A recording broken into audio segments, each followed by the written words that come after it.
अस्सलाम वालेकुम students, second year chemistry lecture 28 में आज हम पढ़ेंगे इलेक्ट्रिकल कंडक्टेंस। इलेक्ट्रिकल कंडक्टेंस क्या होती है, पीरियोडिक टेबल में इलेक्ट्रिकल कंडक्टेंस किस तरह से वेरी होती है, ये हम सारा डिटेल में पढ़ेंगे।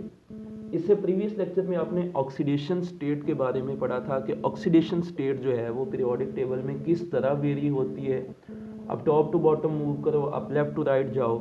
हमने ये सारा कुछ डिटेल में पढ़ा था कि किस तरह ऑक्सीडेशन स्टेट पीरियोडिक टेबल में वेरी होती है। इसी तरह आज हम इलेक्ट्रिकल कंडक्टेंस को भी डिटेल में पढ़ेंगे कि इलेक्ट्रिकल कंडक्टेंस किस तरह से वेरी होती है, किस तरह से ग्रुप में चेंज होती है, किस तरह से वो पीरियड में चेंज होती है। ये सारा कुछ आज हम पढ़ेंगे।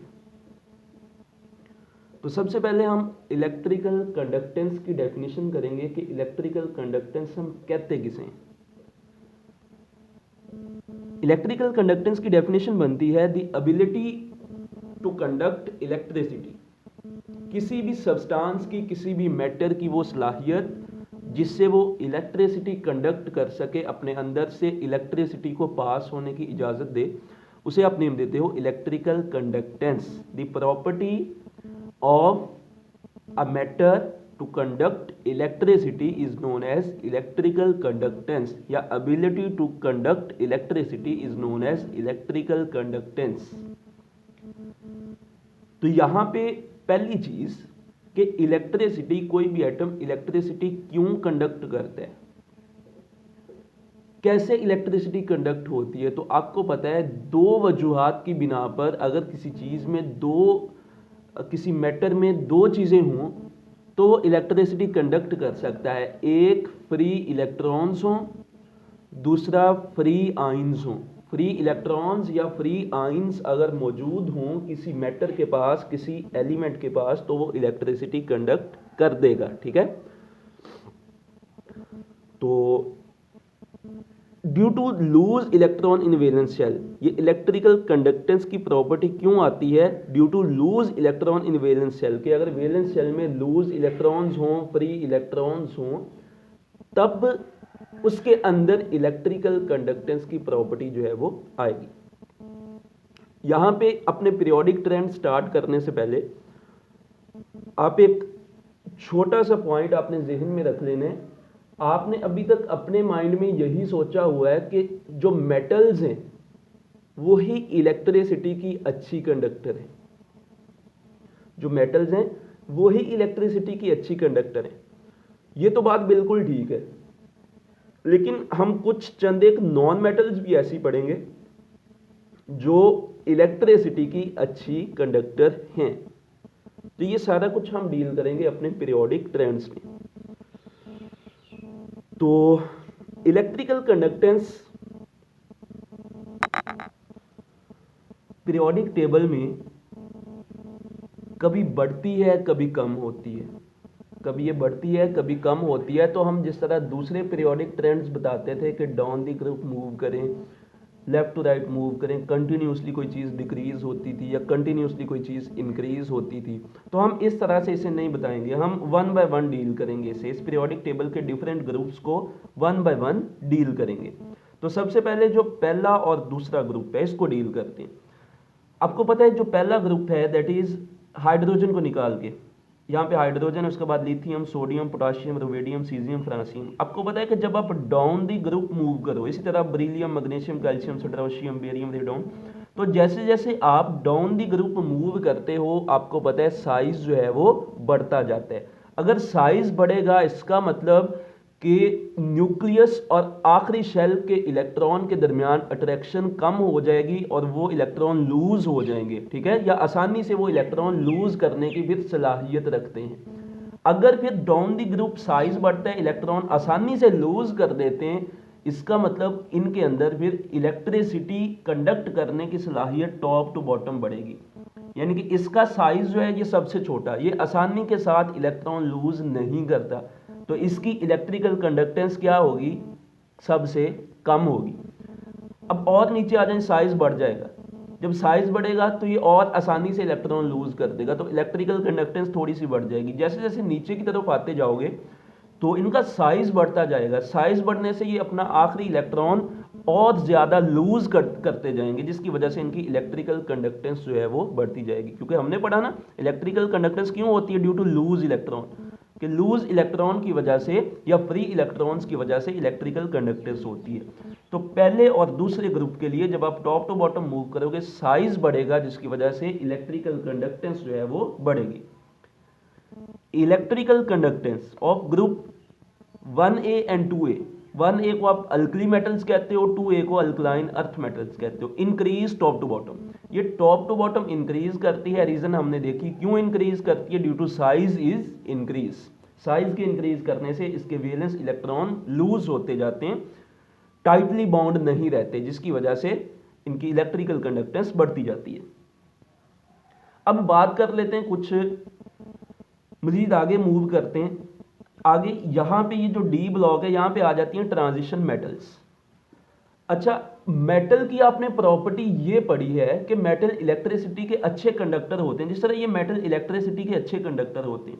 जब आपने मेटेलिक करैक्टर पढ़ा था तो आपने पढ़ा था कि जब आप पीरियोडिक टेबल में लेफ्ट टू राइट मूव करो तो मेटेलिक करैक्टर कम होता जाता था। ये मेटल्स आगे नॉन मेटल्स ऐसे ही है ना। तो जब आप पीरियोडिक टेबल में लेफ्ट टू राइट मूव करते थे तो पीरियोडिक टेबल में मेटेलिक करैक्टर जो है वो कम होता जाता था। क्यों? क्योंकि लेफ्ट टू राइट मूव करने से साइज कम होता है। ऐसे ही जब साइज कम होगा तो इलेक्ट्रिकल कंडक्टेंस कम होगी। लेकिन यहां पे अभी मैंने कहा कि यहां पे वेरिएशन है, इलेक्ट्रिकल कंडक्टेंस की पीरियोडिक टेबल में वेरिएशन है, ये बिल्कुल कंटिन्यूसली डिक्रीज या इंक्रीज नहीं होती। ठीक है, तो अब देखें, होना तो ये चाहिए था कि जब आप लेफ्ट टू राइट मूव करते, हमारे पास फर्स्ट बी ग्रुप है, that is copper silver gold. होना तो ये चाहिए था जैसे जैसे आपने लेफ्ट टू राइट मूव किया इनका साइज कम हुआ, साइज कम होने से इलेक्ट्रिकल कंडक्टेंस कम हुई। लेकिन ये जो तीन मेटल्स हैं फर्स्ट बी ग्रुप में, ये बहुत ज्यादा हाईली कंडक्टर है इलेक्ट्रिसिटी की। कॉपर सिल्वर और गोल्ड, इन तीनों मेटल्स को आप कॉइनेज मेटल भी कहते हो क्योंकि इनसे ज्यादातर सिक्के बनते हैं। और आपको पता है कि जो आपके पास वायर्स होती हैं वो या तो ज्यादातर कॉपर की होती हैं या सिल्वर की। क्यों? क्योंकि उनकी इलेक्ट्रिकल कंडक्टेंस सबसे ज्यादा होती है। जो आपके पास मार्केट में सबसे अच्छी वायर होती है वो कॉपर की होती है। क्यों? क्योंकि कॉपर की इलेक्ट्रिकल कंडक्टेंस बहुत ज्यादा है। तो हमने तो ये सोचा हुआ था कि लेफ्ट टू राइट मूव करने से साइज कम हो गया और इलेक्ट्रिकल कंडक्टेंस कम हुई। लेकिन हुआ क्या कि जब लेफ्ट टू राइट मूव किया, ये जो फर्स्ट बी की मेटल्स है जिन्हें आप कॉइनेज मेटल कहते हो, इनकी इलेक्ट्रिकल कंडक्टेंस बढ़ गई। ठीक है, तो क्योंकि ये इलेक्ट्रिसिटी की बहुत अच्छी कंडक्टर है, तो इसीलिए हमने कहा था कि इसके पीरियोडिक ट्रेंड्स कंटिन्यूसली इंक्रीज या डिक्रीज नहीं होते। तो अब फर्स्ट बी ग्रुप की बात कर लेते हैं। Metals of group first B, इसे आप कॉइनेज मेटल भी कहते हो। कॉइनेज मेटल, ये एमसीक्यू आ सकता है कि कॉइनेज मेटल किस ग्रुप को कहते हो? फर्स्ट बी ग्रुप जो है उसे आप कॉइनेज मेटल कहते हो। और गुड कंडक्टर ऑफ इलेक्ट्रिसिटी, ये इलेक्ट्रिसिटी की अच्छी कंडक्टर्स है। अब मजीद आगे मूव करते हैं। ये हमारे पास सातवां ग्रुप है, ये छठा ग्रुप है। सातवां ग्रुप हमारे पास फ्लोरीन, क्लोरीन, ब्रोमीन, आयोडीन, ये क्या है? ये नॉन मेटल्स हैं, प्योरली नॉन मेटल्स, गैसेज है। आयोडीन सॉलिड है, ब्रोमीन लिक्विड है, क्लोरीन और फ्लोरीन गैसेज है। ये सारी प्योरली नॉन मेटल्स हैं। ठीक है, इसी तरह छठा group oxygen, sulphur, selenium, helium, ये सारी नॉन मेटल्स हैं और ये इलेक्ट्रिसिटी की अच्छी कंडक्टर नहीं है। Non metals of group 6 and 7A are bad conductor of heat and electricity. ये हीट और इलेक्ट्रिसिटी की बैड कंडक्टर है, या आप इन्हें इंसुलेटर भी कह सकते हो। अब देखें, अब यहां पे हमारी जो पहले वाली बात है वो बिल्कुल सही होगी कि लेफ्ट टू राइट मूव करेंगे साइज कम होगा, साइज कम होगा जिसकी वजह से इलेक्ट्रॉन आसानी से लूज नहीं होंगे, तो इनकी इलेक्ट्रिकल कंडक्टेंस कम होगी। अब ये हमारी बात लेफ्ट टू राइट मूव किया, यहां पे आए तो हमारी बात वो बिल्कुल ठीक है। लेकिन यहां पे लेफ्ट टू राइट मूव किया तो इसकी इलेक्ट्रिकल कंडक्टेंस बढ़ी थी। तो इसीलिए हमने कहा कि पीरियोडिक टेबल में हम कंटिन्यूसली ये नहीं बता सकते कि पीरियड में लेफ्ट टू राइट जाएंगे तो क्या मुकम्मल कंटिन्यूसली डिक्रीज होगी इसकी इलेक्ट्रिकल कंडक्टेंस, इसी तरह ग्रुप में टॉप टू बॉटम क्या कंटिन्यूसली इंक्रीज होगी, ये हम नहीं बता सकते। इसलिए हमने इनको अलग अलग ग्रुप में डिवाइड किया, इनको अलग अलग डिस्कस करेंगे। अब नेक्स्ट बात कर लेते हैं कुछ ट्रांजिशन मेटल्स की। यहाँ पे जो डी ब्लॉक की मेटल्स हैं उन्हें आप ट्रांजिशन मेटल्स का नेम भी देते हो। ट्रांजिशन मेटल्स की अगर हम बात करें बेटे, तो ट्रांजिशन मेटल्स में जो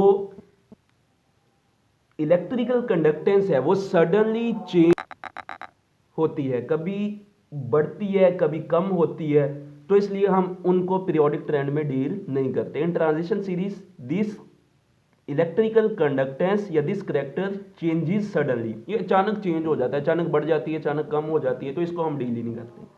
फिर नेक्स्ट हमारे पास आ गया, हमने ट्रांजिशन मेटल्स भी डिस्कस कर ली, हमने फर्स्ट ए 2A ग्रुप भी डिस्कस कर लिया, हमने 6A 7A भी डिस्कस कर लिया। अब 4A की बारी आती है। 4A इसका बेटे जो पहला मेंबर है ना कार्बन, ये नॉन मेटल है। ये क्या है? Non metal. कार्बन क्या है? नॉन मेटल है। इसी तरह सिलिकॉन और जर्मेनियम ये मेटलॉइड्स हैं, ये मेटलॉइड्स हैं, सेमीकंडक्टर जिन्हें आप कहते हो, ठीक है, फिजिक्स में पढ़ा होगा आपने। ये इलेक्ट्रिसिटी के कंडक्टर भी होते हैं, नॉन कंडक्टर भी होते हैं, यानी कि इनको हीट दी जाए तो ये कंडक्टर हो जाते हैं, अदरवाइज ये नॉन कंडक्टर होते हैं, इसलिए हमने इनको सेमीकंडक्टर का नेम दिया। और इसके बिल्कुल नीचे ये जो है हमारे पास टिन एंड लेड, ये इलेक्ट्रिसिटी के अच्छे कंडक्टर होते हैं, गुड कंडक्टर होते हैं। अच्छा जी, ये बात हो गई। अब कार्बन हमने कहा कि नॉन मेटल है। अगर कार्बन नॉन मेटल है तो इसका मतलब नॉन मेटल, जिस तरह ये नॉन मेटल्स थी, ये तो इलेक्ट्रिसिटी को कंडक्ट नहीं करती थी, तो कार्बन को भी चाहिए कि ये इलेक्ट्रिसिटी का बैड कंडक्टर हो। लेकिन जब हम चौथे ग्रुप की तरफ आते हैं ना, तो कार्बन जो है ये कंडक्टर भी है नॉन कंडक्टर भी है। कार्बन कंडक्टर भी है नॉन कंडक्टर भी है। जब कार्बन ग्रेफाइट की फॉर्म में होते हैं तो ये कंडक्टर होते हैं, जब कार्बन डायमंड की फॉर्म में होते हैं तो ये नॉन कंडक्टर होते हैं। इसको हम बाद में देखते हैं अभी इसी लेक्चर में कि ग्रेफाइट कंडक्टर क्यों होते हैं, डायमंड नॉन कंडक्टर क्यों होते हैं। अब कार्बन एलिमेंट एक ही है लेकिन इसकी दो एलोट्रोपिक फॉर्म है, ग्रेफाइट और डायमंड। एक में ये कंडक्टर है, एक में ये नॉन कंडक्टर है। इसका मतलब कि पीरियोडिक ट्रेंड तो बहुत चेंज हो गया, एक ही एलिमेंट कंडक्टर भी है नॉन कंडक्टर भी है, इसीलिए हमने इसको इकट्ठा नहीं डिस्कस किया था, हमने अलग-अलग डिस्कस किया। अब ये सेमीकंडक्टर हो गए, जो लोअर एलिमेंट है इस ग्रुप के वो अच्छे कंडक्टर हैं, क्योंकि टॉप टू बॉटम साइज बढ़ेगा जिसकी वजह से इलेक्ट्रॉन लूज करने की एबिलिटी बढ़ जाएगी, ठीक है। और इलेक्ट्रॉन अगर लूज आसानी से हो जाएंगे तो फिर इनकी इलेक्ट्रिकल कंडक्टेंस भी बढ़ेगी, जिसकी वजह से ये टिन और लेड जो है वो अच्छे कंडक्टर हैं। लोअर एलिमेंट जिनमें टिन और लेड आते हैं ये गुड कंडक्टर हैं हीट और इलेक्ट्रिसिटी के। ये हमारा हो गया कंप्लीट। अब इसको थोड़ा सा डील कर लेते हैं कि ग्रेफाइट कंडक्टर क्यों है, डायमंड नॉन कंडक्टर क्यों है जी। अब थोड़ा सा इसको पढ़ लेते हैं कि ग्रेफाइट जो है वो कंडक्टर क्यों है और डायमंड नॉन कंडक्टर क्यों है। ये बेटे ग्रेफाइट का स्ट्रक्चर है।